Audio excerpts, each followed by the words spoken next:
Would you believe if I told you these photos you are seeing right now were not shot on any professional camera? Every single one of these shots was captured on the Oppo Reno 13 Pro. I have been using the Oppo Reno 13 Pro for quite a while now, and honestly, I have clicked a ton of photos with it. And in this short video, I am going to share my experience of using this device.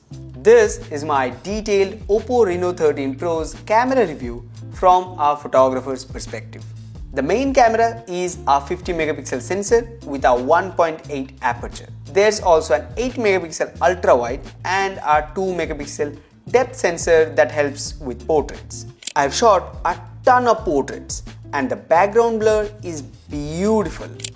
Age detection is surprisingly accurate and the skin tones, they feel natural, not overly softened or contrasting. Phones usually struggle indoors, especially with mixed lighting and high contrast scenes. But I had a shoot recently in a low light indoor studio space with a mix of vibrant and shadowy areas, and the Oppo Reno 13 Pro held up really well. That genuinely shocked me. Like, I was not expecting this device to perform this well. And speaking of portraits, the 3.5x telephoto lens really stands out. It adds this lovely compression of 85mm and the depth to the images.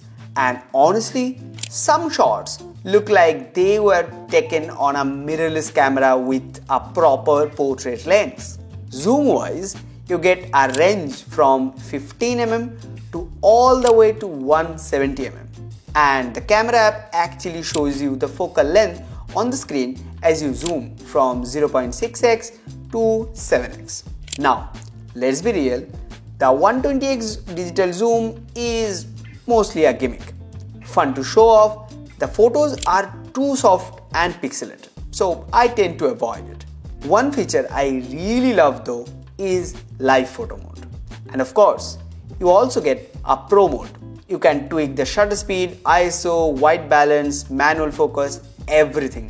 It gives you a total creative freedom and control over your shots, which I actually appreciate. But yeah, one downside, the Oppo Reno 13 Pro doesn't support RAW photo, which is kind of a bummer.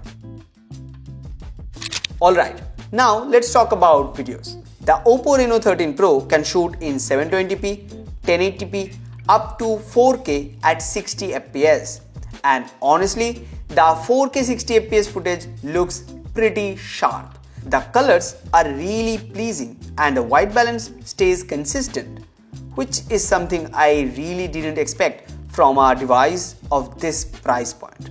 But here's where things are not as strong. Stabilization. Even with ultra steady mode turned on, you will notice some micro shake here and there, especially when you are walking or doing a slow pan. I mean, here's a shot before and after turning on the ultra steady mode.